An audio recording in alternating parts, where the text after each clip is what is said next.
The file began with a single phrase typed in a tired investigator's hand. He remembers everything except the reasons. Those words were underlined twice, as if the writer himself could not decide whether this was a warning or a confession. In the winter of 2018, when the FBI opened the old archive from the Violent Criminal Apprehension Program, the halls of Quantico felt colder than usual. Dust lifted from boxes untouched for decades.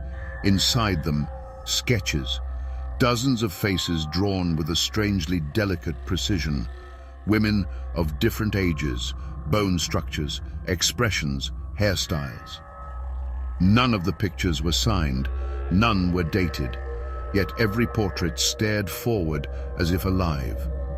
In the center of the collection lay a single sheet of cheap yellow paper on it. A name written in small, uneven letters: Samuel Little. Agents described the sensation of looking at the portraits as standing at the edge of a dry well. Everything felt hollow, soundless, as though the air had stopped moving. It was then that they finally understood. The man they had dismissed as a drifter, an aging inmate with fading memory, had left behind his own map, a map of death stretching across the entirety of the United States. Between 1970 and 2005, highways were veins and motels were organs in a vast, diseased body. In that quiet net of forgotten roads, women disappeared one by one. No witnesses, no noise, no patterns visible to the untrained eye. Each case, isolated, each victim, blamed for her own fate. Police reports were thin, almost transparent, as if the crimes themselves resisted documentation. Only later, much later, they realized the truth. Someone had moved through the country like a cold front, leaving no mark, except absence. When the FBI team visited the California prison where Little was held, they noted that the corridor echoed strangely, as if sound decayed before reaching the end of the hallway. Little sat motionless in a wheelchair, an old man wrapped in the brittle silence of institutions. But the moment he lifted his gaze, something shifted in the room. An invisible tension, the trace of a long-extinguished predator. He was willing to talk. He spoke slowly, without haste, naming cities, counties, rivers, and intersections with the clarity of a cartographer. He remembered the color of each victim's blouse, the length of their hair, the shape of their jaw. His memory was exact, almost mechanical. But when agents pressed for motive, he only smiled faintly and said, "They were already lost. I just found them first." Outside, night settled over California like a lid closing on a rusted box. The investigation that followed would become one of the largest homicide reconstructions in American history. The deeper they went, the more the country's forgotten corners came back to life. Rest stops swallowed by weeds, abandoned parking lots, cheap bars that had changed names so many times, no one remembered their first sign. Every place had a shadow of him. Every shadow had a face, and every face looked exactly like the portraits in the box. Samuel Little was born on June 7, 1940, in a small Ohio town where the roads were cracked, the houses uneven, and the days passed with a slow, sticky heaviness. His mother, according to prison records, drifted through life without direction, disappearing for days at a time. Some documents state she worked the streets. Others call her simply absent. Whatever the truth, she left behind a boy who learned early that the world could forget you without effort. He spent his childhood in the shadow of institutions, first with relatives who could not control him, and then inside correctional schools where the windows were barred and the staff spoke loudly to hide their fear. The corridors smelled of bleach and damp wood. Little would later recall the echo of footsteps there, how every sound seemed to flee upward into the ceiling, as if trying to escape the building before he could. Teachers described him as quiet but watchful. He rarely argued, rarely smiled, rarely asked questions. Yet he absorbed every detail around him: faces, gestures, breath patterns, how people moved when they were tired, how they looked away when they lied. One counselor wrote in a report that the boy seems to study others not with curiosity but with calculation. He grew stronger quickly, wiry at first, then heavy, then powerful.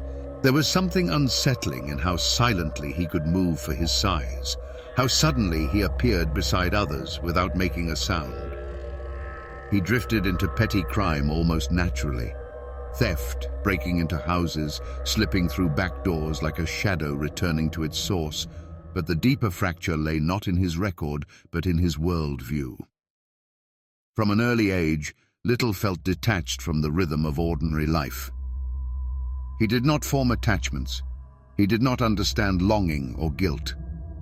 In interviews decades later, when asked about his childhood loneliness, he answered simply, "I didn't think about being alone.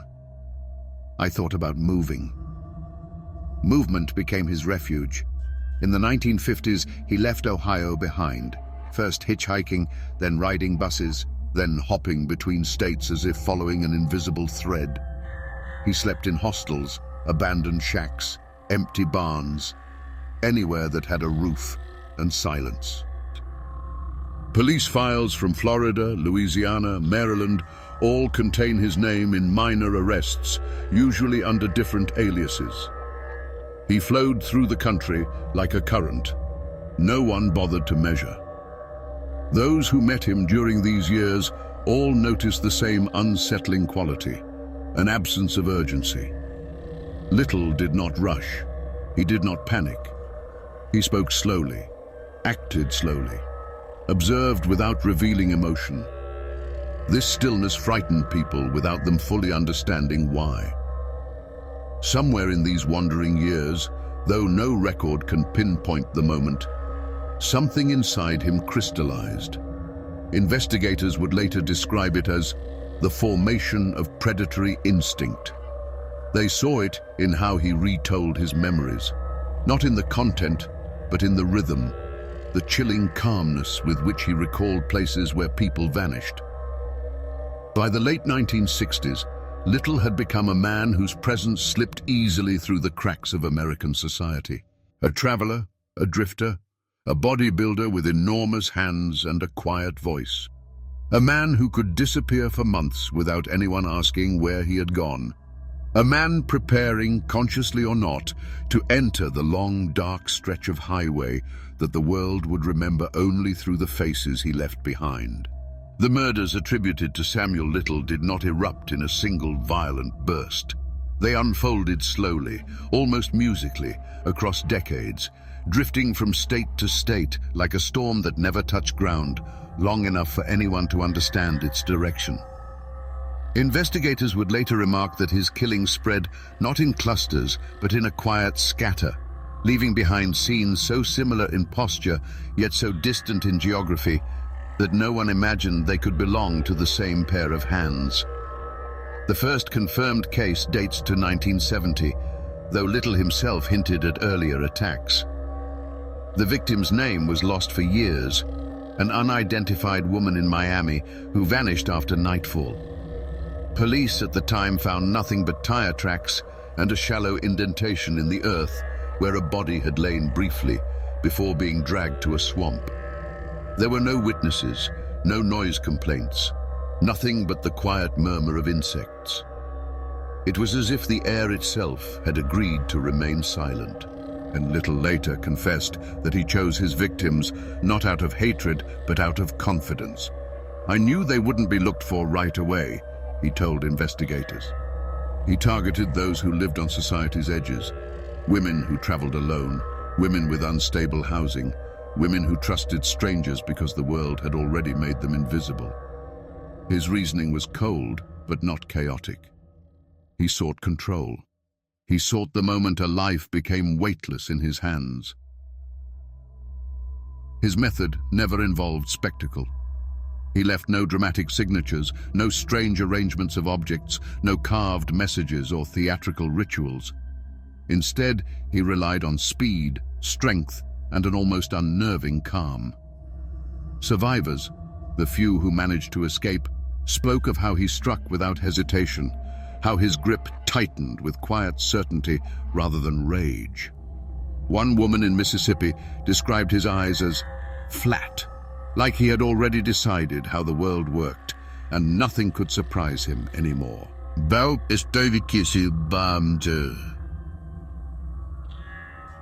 The roads he traveled became arteries of disappearance. Florida, then Louisiana, Mississippi, then Illinois, Texas, Nevada, Arizona. Dozens of jurisdictions, hundreds of miles apart, each holding fragments of a pattern no one yet saw. Forensic science was limited, databases were fractured, and police departments rarely exchanged information. Every case file became an island. He worked jobs that kept him mobile: truck driver, day laborer, cemetery worker, anything that paid enough for gas and a meal. He moved at night. He watched quietly. He blended into motel shadows, bus terminals, roadside diners lit by the flickering buzz of failing neon tubes. His victims always vanished quietly. Often there were no reports for days. By the time investigators stepped in, Little was already in another state, drifting west or north, following whatever internal compass guided him.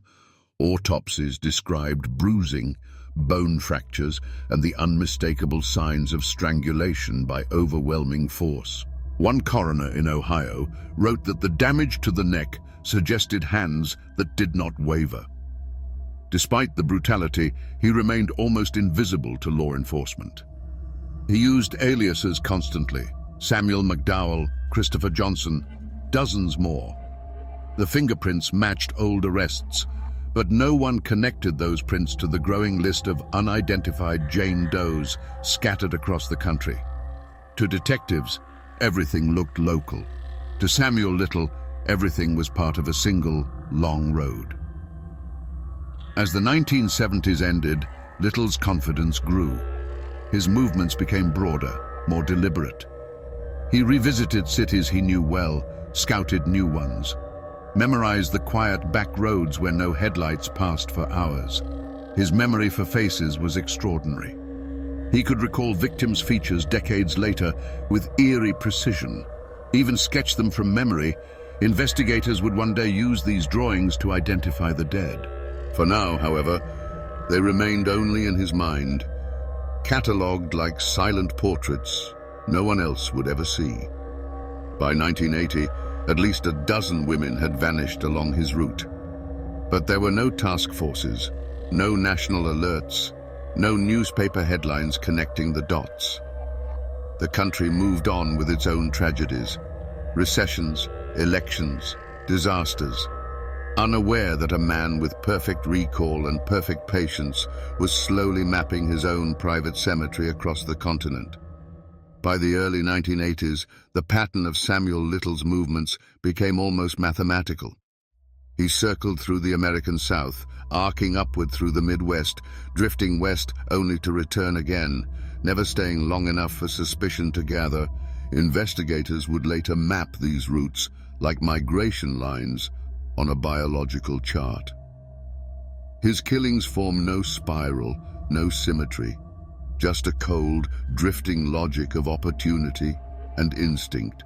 Little remembered everything: the angle of a streetlight, the color of a jacket, the way the evening air felt just before he acted. Yet he left almost nothing behind. His victims were found in lots, behind abandoned buildings, in drainage ditches, in overgrown fields where only the wind visited. Many were discovered weeks or months later, their identities unknown, their cases quietly filed away as unsolved homicides with no suspect and no clear motive.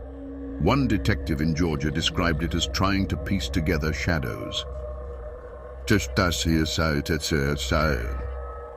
The terrifying advantage Little possessed was the era itself. Without centralized DNA systems, without interstate databases, without rapid communication between departments, each killing existed in a vacuum. A Jane Doe recovered in Ohio had no reason to be linked to an unsolved strangulation in Texas or a missing person report from Los Angeles. Even when he was arrested for lesser crimes, shoplifting, assault, drug possession, no one realized they were holding a man who carried entire counties' worth of unanswered cases inside his memory. His attack in San Diego in 1984 nearly exposed him. A woman, her name withheld by authorities, survived long enough to speak. She described how he had watched her silently from across a parking lot, how his steps were deliberate, how his hands closed around her with terrifying certainty. She regained consciousness in a hospital bed, bruised but alive.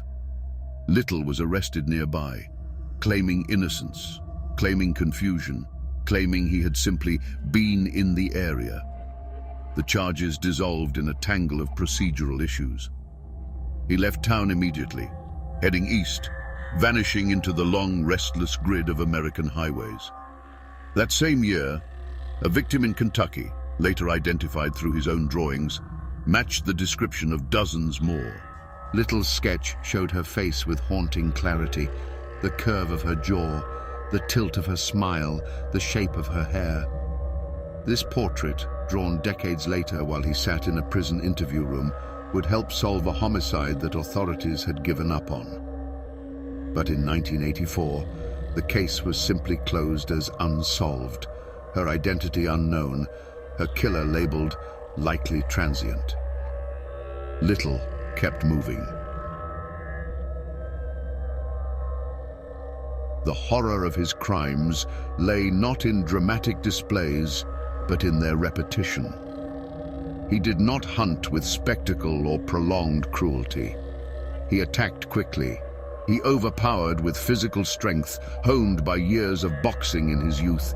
He strangled with total control, watching his victims until the final moment their bodies went still. There were no pleas, no shouting matches, no frenzied rage, only the slow, suffocating collapse of life under his hands. Later, he would say he loved the moment the fight stopped. For him, death was not chaos, it was silence. The 1990s brought new victims and new jurisdictions. Louisiana, Mississippi, South Carolina, California again, then Arizona, then Florida. Detectives in multiple states remarked independently that their Jane Does seemed unconnected to any local suspect. They were right. He left no traces because he brought nothing with him, no weapons, no personal items, nothing that could be tied to him. His hands were enough. One Texas investigator recalled arriving at a recovery site near a wooded lot outside Odessa.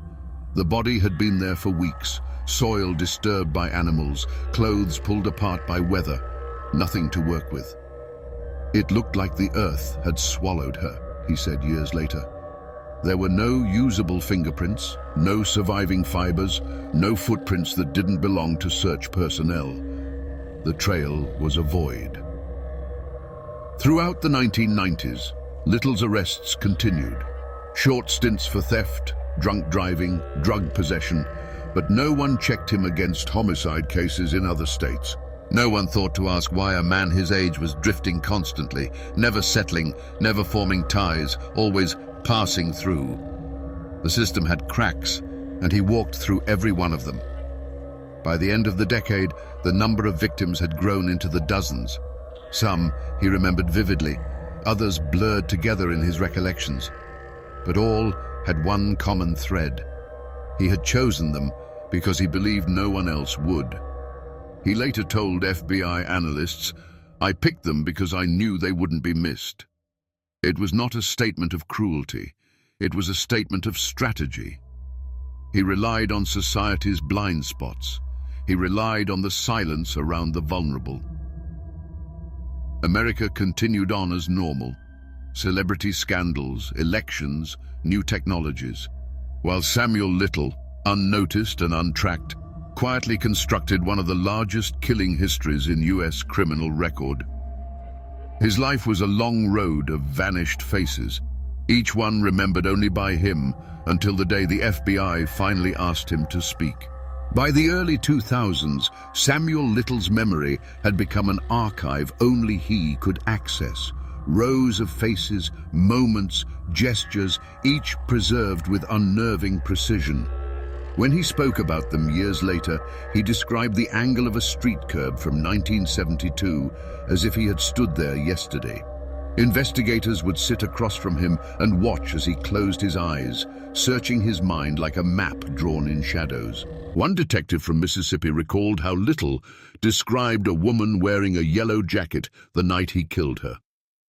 There had been no mention of that jacket in any surviving police notes, but when they retrieved the old evidence box, brittle and water-damaged, they found a fragment of fabric, pale yellow, folded into a sealed envelope. It was like he had never left the scene, the detective said. Little's consistency was terrifying. He remembered the way headlights swept over an alley wall. He remembered the smell of mud after a rainstorm. He remembered how long a body twitched before going still. His recollections were not emotional. They were clinical. He spoke of these killings as if recounting a routine, as if they were tasks performed with practiced discipline. For decades he slipped through the system, but time finally caught up to him. In 2012, he was arrested at a homeless shelter in Kentucky, an unremarkable man in worn clothes, quiet, seemingly frail. The charge was minor at first, a drug-related warrant from California. But when Los Angeles detectives ran his DNA through CODIS, a violent truth erupted from the silence. A perfect match, then another, then a third. All from unsolved homicides involving strangulation. Little didn't panic. He didn't deny. He simply watched the evidence accumulate with mild interest. For the first time in his life, he was not drifting. He was cornered. As the FBI interrogations began, analysts realized something chilling. Samuel Little didn't just remember his crimes. He could reconstruct them. He drew portraits of his victims with near photographic detail, faces that no database had preserved, names that had never been reported missing, lives that had slipped through the cracks long before he found them. Many of these sketches would later be matched to real victims, closing cases investigators had long abandoned.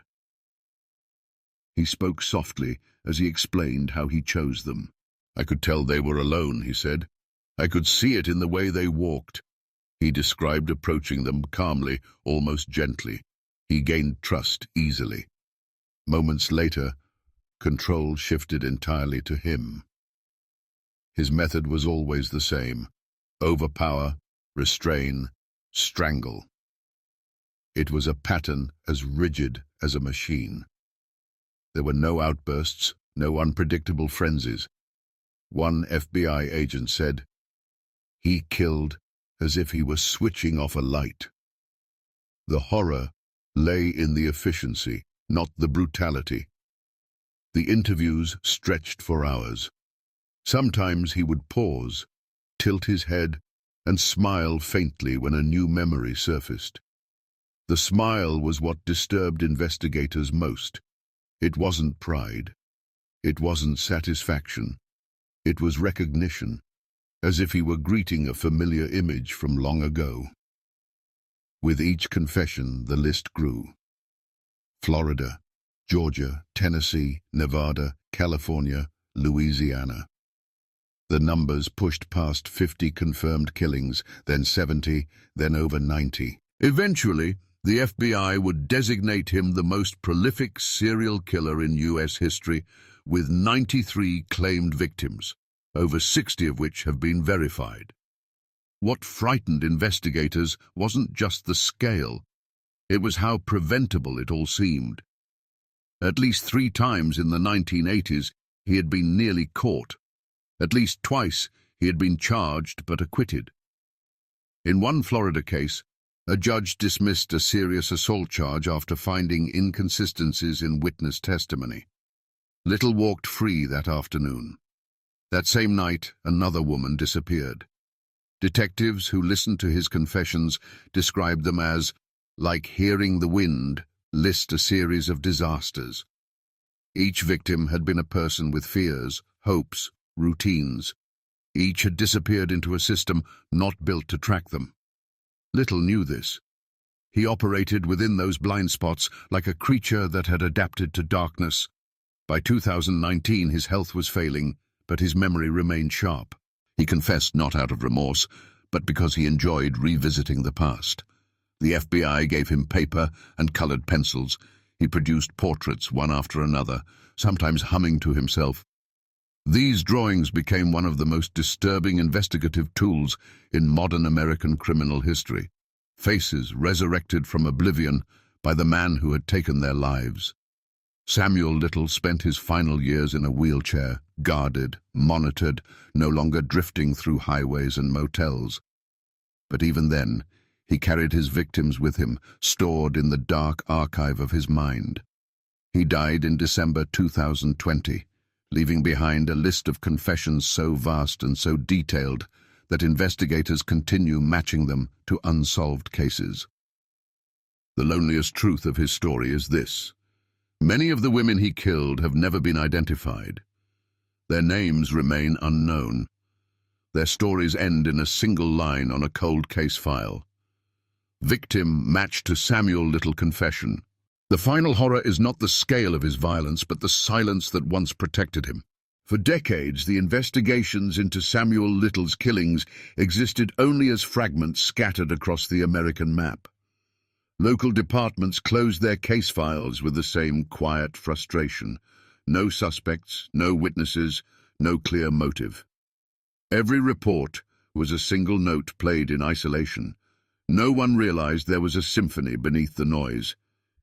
When the FBI finally stepped in, it was not because of a new murder, but because of old patterns resurfacing in archives. Cold case analysts noticed an unsettling thread. Similar injuries, similar victim profiles, similar time frames, all spread across multiple states. Each case involved a woman last seen alive in a secluded area, often at night, often alone, and each crime scene bore the same signs of overwhelming manual force. But in the 1970s and 1980s, America had no unified system. Departments operated like islands, their evidence rarely crossing state lines. In Los Angeles, detectives investigating the 1987 strangulation of 3 women had collected DNA samples. They preserved them carefully, waiting for a moment when forensic science would catch up to their hope. That moment came in 2012 when Kentucky authorities picked up an elderly, unshaven man in a shelter. The name on the warrant was familiar to some officers: Samuel Little, another drifter with a long arrest record stretching back to the 1950s. When his DNA entered CODIS, the system reacted instantly. 3 perfect matches, 3 women dead for over 20 years, 1 man at the center. Detectives in Los Angeles boarded a plane immediately. They expected resistance, excuses, confusion, denial. What they found instead was a man who smiled politely as they listed the charges. He knew they finally had him, and that knowledge seemed almost comforting. But this arrest was only the beginning. What followed was a national scramble, investigators racing to see how many cold cases might connect. Agencies from Florida, Texas, Mississippi, Tennessee, and Nevada reopened dusty file boxes. They sent DNA samples, photographs, autopsy reports.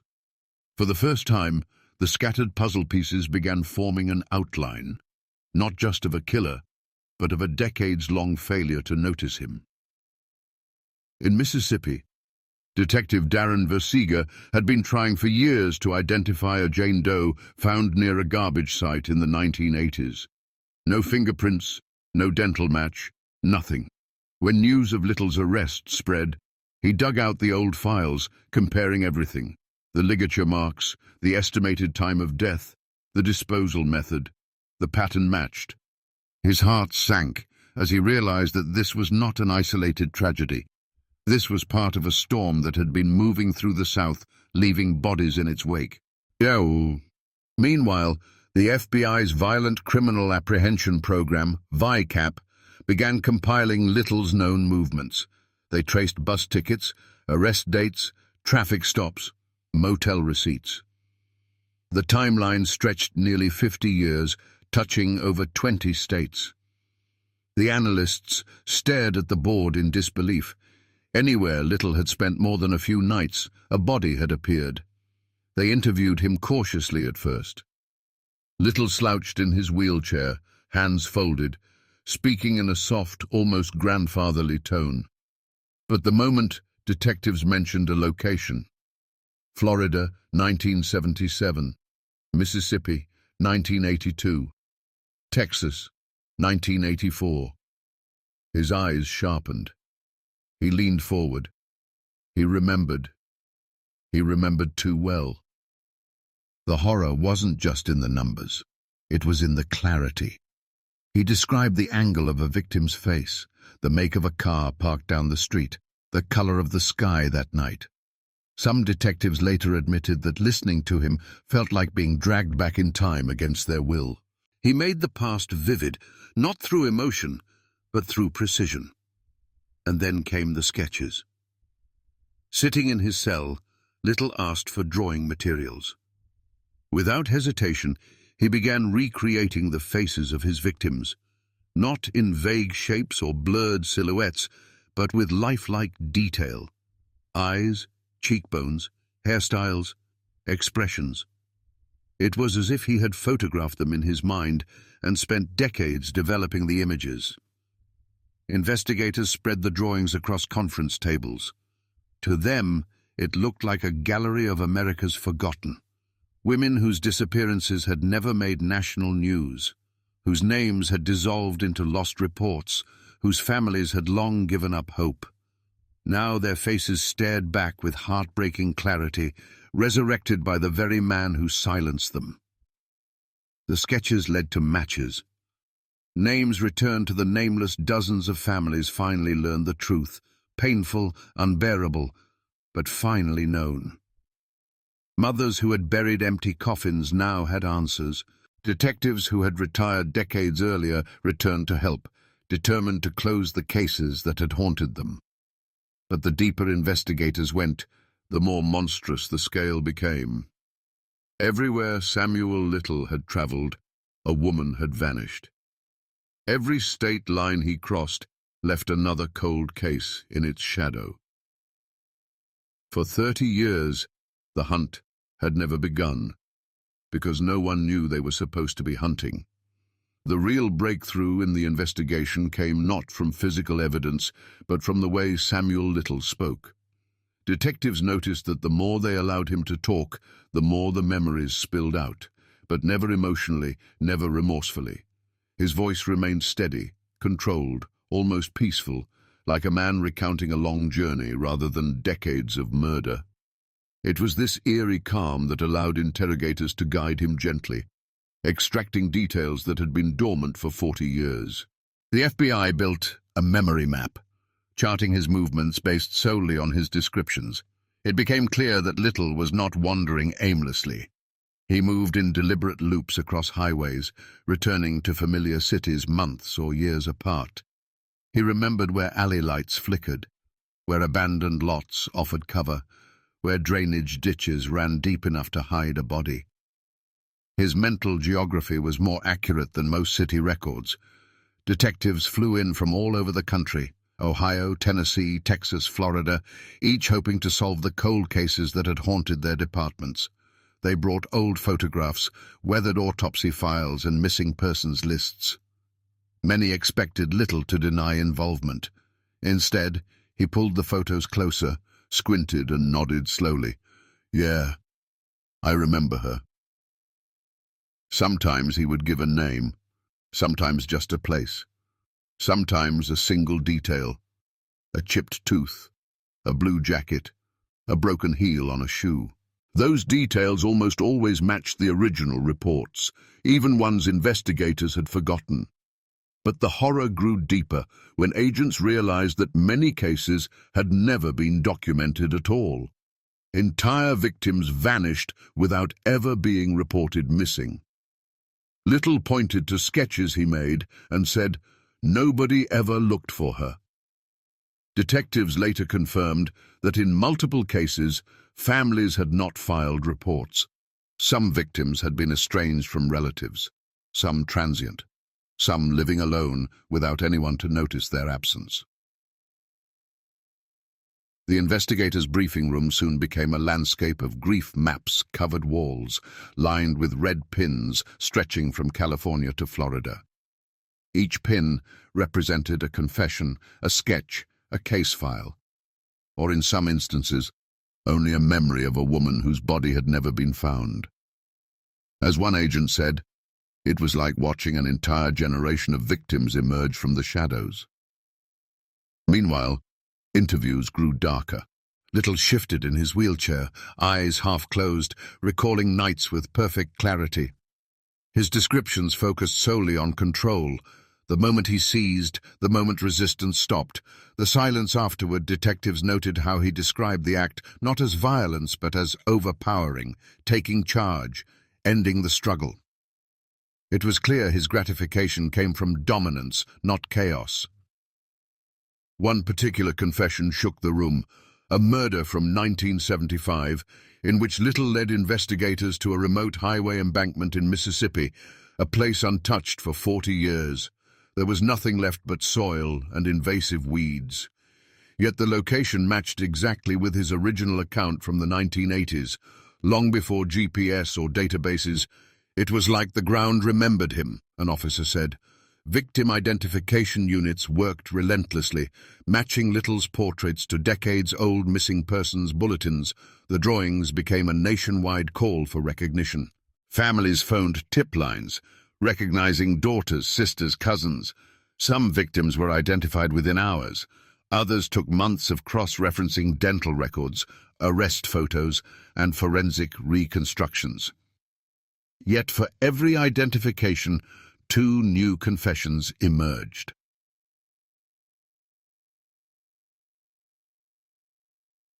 The emotional toll on investigators was heavy. Some admitted they had nightmares, not of violence, but of the calmness with which Little spoke. He described death the way others described driving directions.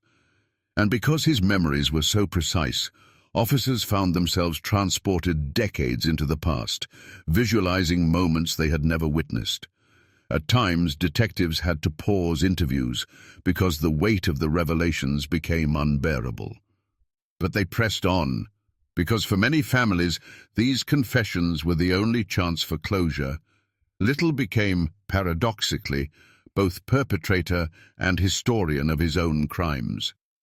And still, the list grew. By the time the Bureau compiled the first master ledger, the confirmed and suspected murders reached nearly 100.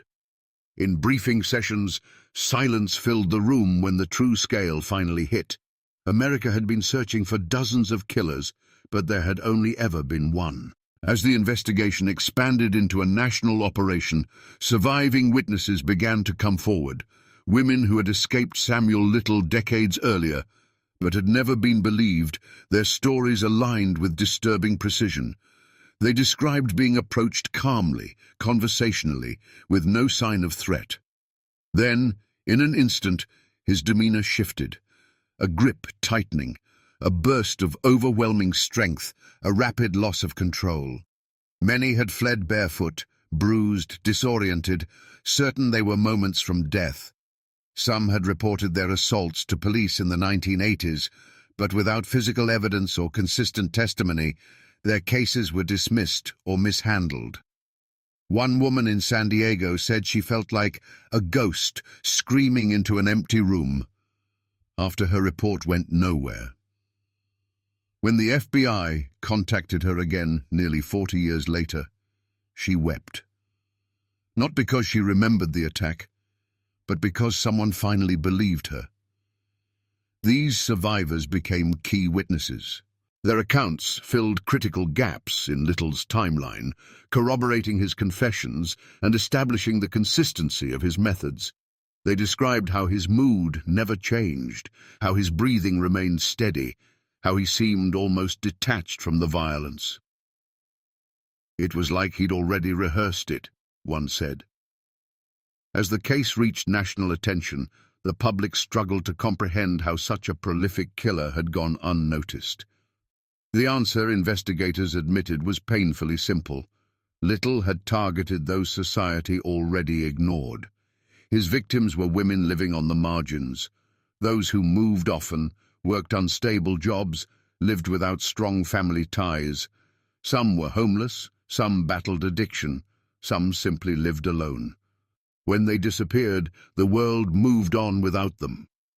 Law enforcement agencies began releasing Little's sketches to the public. Television broadcasts displayed rows of faces drawn in pastel colors, each portrait containing haunting accuracy. Families studied them carefully, searching for lost relatives. Some found closure, others found only renewed anguish. Meanwhile, detectives continued interviews in an effort to verify every confession before Little's declining health silenced him forever. They spoke with him daily, sometimes for hours, pushing him gently for details. What city? What car?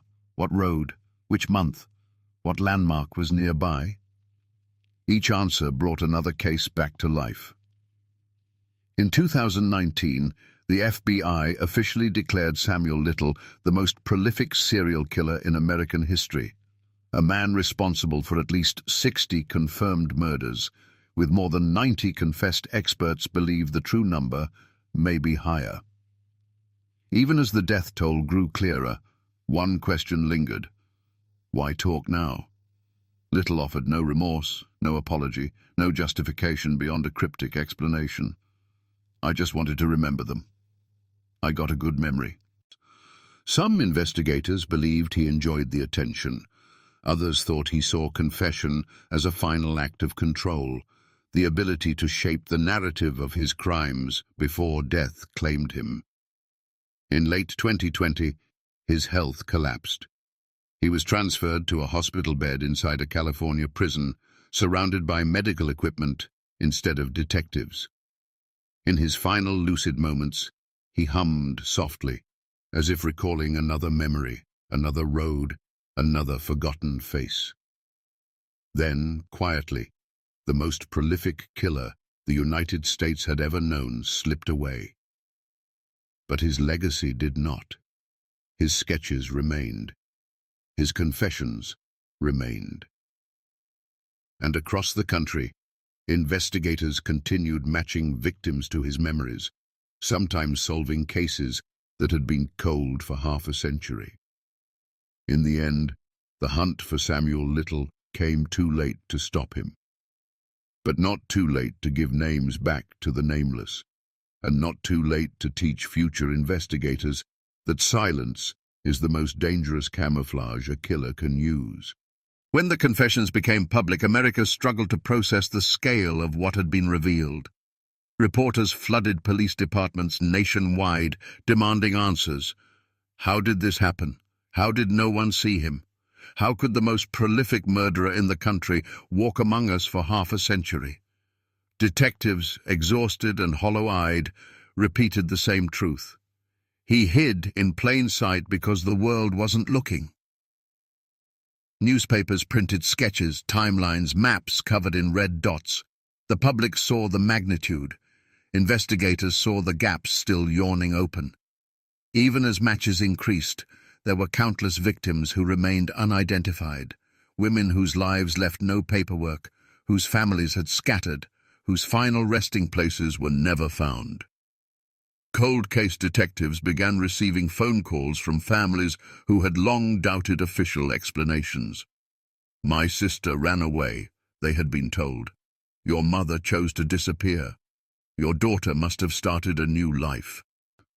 Now, suddenly, those narratives cracked. One woman in Florida called the FBI in tears, saying she recognized a sketch, the slight tilt of the mouth, the shape of the eyes. Her sister had gone missing in 1980 after leaving a bus stop. Police at the time assumed she'd left voluntarily. After comparing dental records, the FBI confirmed the truth. She had been one of Little's earliest known victims. Her family had waited 40 years to learn that she had never abandoned them. She had been taken.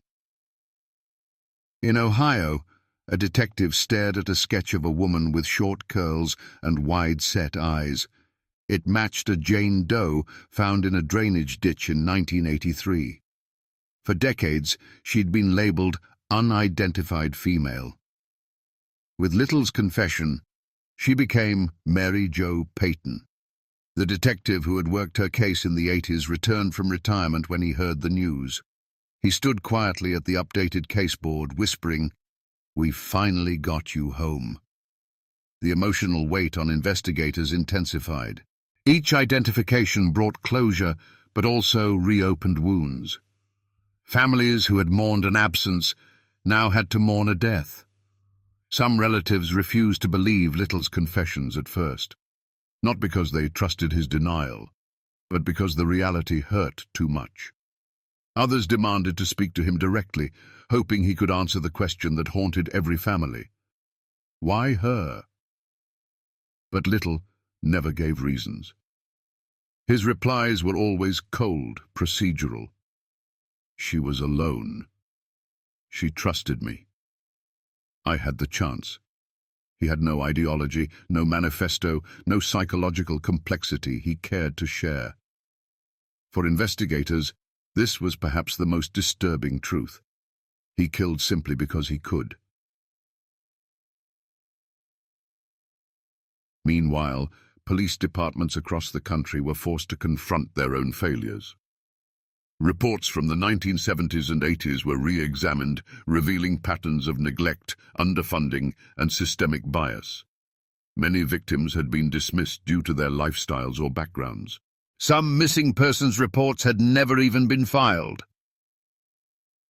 One officer in Louisiana admitted on record, "We didn't look hard enough.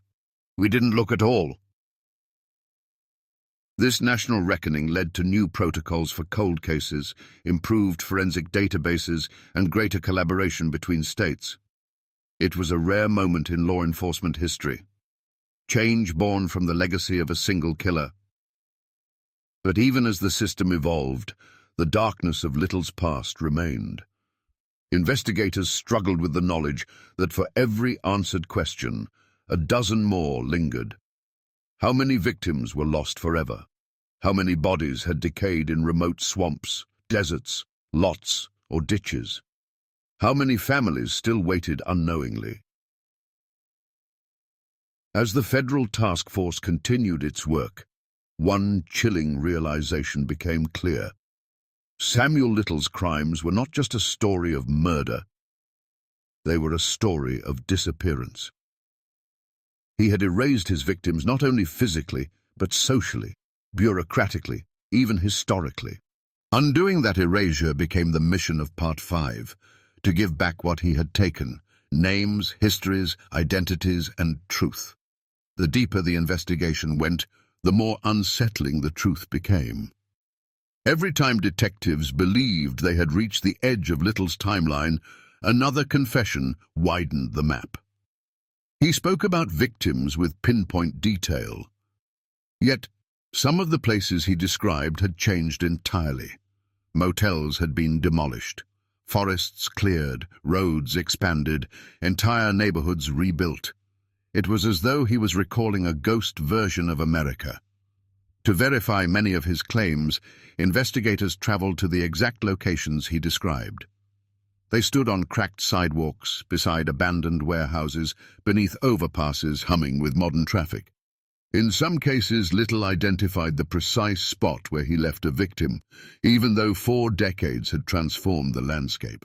One detective from Tennessee later said, "It felt like walking with a man who could see the past layered over the present." In Texas, agents visited a stretch of barren desert where Little said he had left a woman in 1993. He gave no name, only describing her hairstyle and the jewelry she wore. Detectives scoured archives and found a missing persons report filed by a family who never stopped searching. When Little saw her photograph, he nodded immediately. Another case, once cold, began to thaw. The impact on investigators was cumulative. Sleep became difficult. Some detectives admitted they heard his calm voice in their dreams, repeating the same chilling phrases. "I remember her. She fought a little. I put her down easy." These words weren't violent on the surface, but the emptiness behind them was devastating. Victim advocacy groups joined the effort, helping families confront the reality of their losses. Many relatives expressed anger, not only at Little, but at the institutions that had dismissed their fears decades earlier. As one mother said, "I told them she wouldn't run away. I told them someone took her. They made me feel crazy." The FBI invited these families to closed-door meetings, offering them updates, sketches, and, when possible, remains to bury. Some thanked the agents through tears. Others sat in silence, unable to speak. Every reaction was understandable. Media coverage intensified. Journalists attempted to create coherent narratives from the chaos, but even professionals struggled. How do you tell a story that spans nearly half a century, touches dozens of cities, and involves victims who were never reported missing? Many newspapers ran series titled The Forgotten Ones or Faces Lost to Time. Through all this, Samuel Little showed no remorse. In recorded interviews, he sometimes chuckled, sometimes hummed, sometimes closed his eyes as if savoring distant memories. Detectives found themselves torn between wanting more information and wanting the interviews to end. Yet despite his coldness, the confessions brought clarity. Dozens of cold cases were officially closed. Coroners updated records. Unidentified remains finally received names. And some families, after decades of uncertainty, finally had a grave to visit. However, many more cases remained open. Little often struggled with dates, mixing up years or seasons. He remembered faces perfectly, but not always names. A victim he claimed to have killed near Charleston might actually have been in Charlotte. Investigators chased every lead, but the margin for error was constant.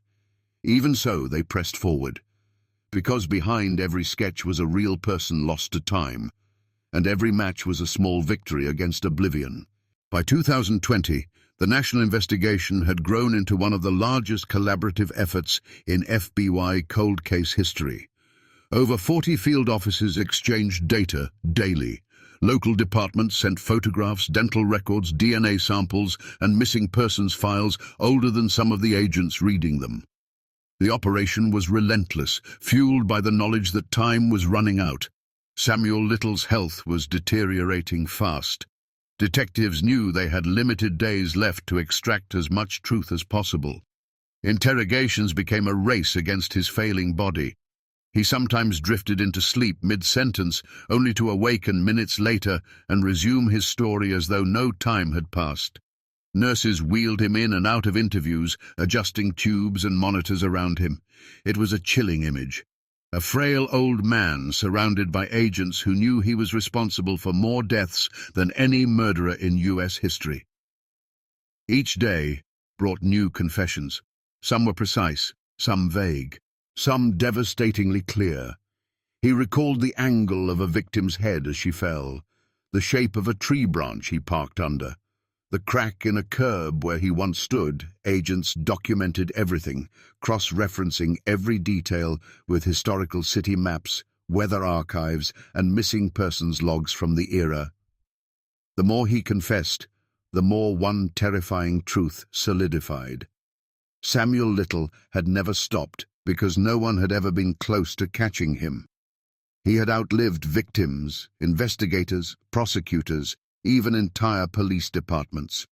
His freedom had been a result not of genius, but of invisibility, an invisibility imposed on the women he targeted. When the FBI finally released its official tally, 93 confessed victims, 60 plus confirmed. The announcement shook the nation. But for investigators, the work did not stop. The confessions continued to close cases long after Little could no longer speak. Families kept calling, hoping their missing loved one might be among the identified. Then, on December 30th, 2020, Samuel Little died in a California hospital bed. News outlets rushed to publish obituaries. Some called him the most prolific serial killer in U.S. history. Others used harsher terms: America's invisible plague. But for those who had worked the case, there was no comfort in his death. Too many questions lingered, too many victims remained unnamed, too many families still lived with uncertainty. In follow-up investigations, agents continued matching sketches to remains. Even after his death, Little's drawings became an active tool in cold case units, solving mysteries he had created decades earlier. Each time a match was confirmed, detectives updated the list, moving another victim from unknown to identified. But many sketches remain unmatched to this day. The hunt may have come too late to save lives, but it was not too late to restore their histories. The true legacy of Part 5 lies in that restoration, returning faces, names and stories to women whom America had forgotten, and ensuring that the magnitude of Samuel Little's crimes is preserved not as a myth, but as a warning. When Samuel Little died, the corridors of the FBI's VICAP unit fell into an unusual silence. Agents who had spent years hearing his voice through recordings and interviews suddenly faced a quiet that felt heavier than any confession. His death did not bring closure. It only froze the investigation in a state of permanent incompleteness. The last days of his life became a grim study of contradictions. Nurses described him as polite, even soft-spoken. Detectives noted how he drifted between lucidity and hallucination, sometimes speaking about a victim moments before slipping into sleep. Yet even in that fragile state, he never apologized. His mind remained a closed room, illuminated only by the details he chose to share. In states across the country, families gathered around freshly updated case files. Some buried remains they had never expected to see returned. Others held quiet vigils for daughters whose bodies were never found, but whose names had finally been spoken aloud after decades of erasure.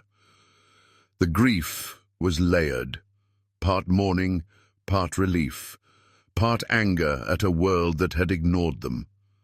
Law enforcement agencies conducted after-action reviews, trying to understand how one man had moved through so many jurisdictions without detection.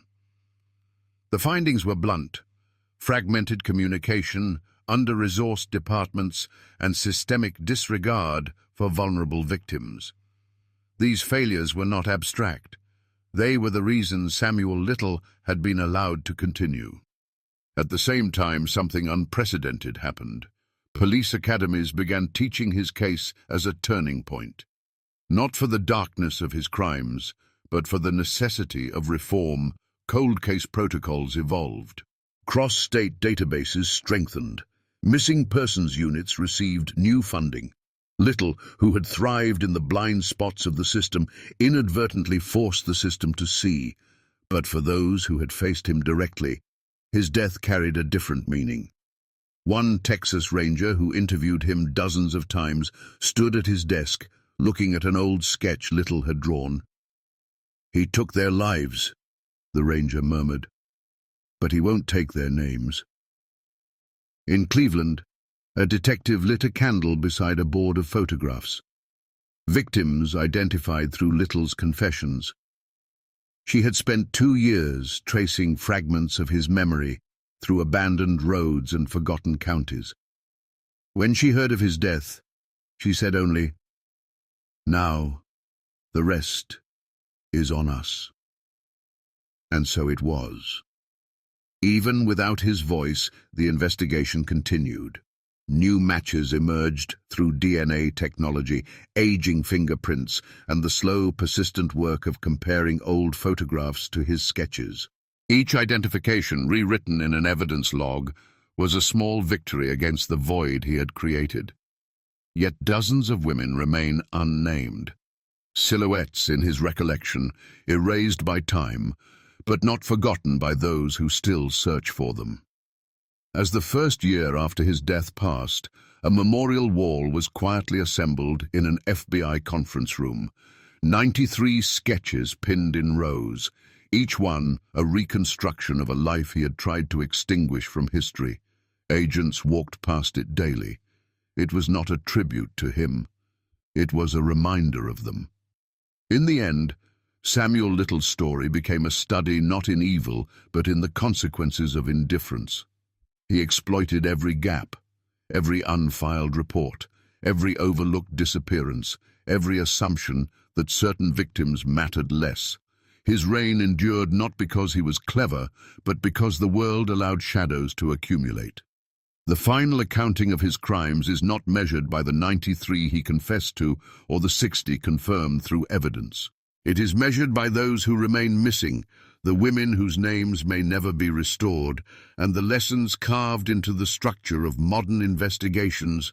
A year after his death, a journalist visited the Los Angeles County office where many of the early identifications had occurred. She found a detective studying a new tip, a photograph sent by a family who believed their missing sister resembled one of Little's sketches. The detective did not look up when she entered. He simply said, "As long as these sketches are on the wall, the case isn't closed." This persistence became the true ending of Little's story. His death closed his voice, but it did not end the work. Cold case teams still submit comparisons, families still call.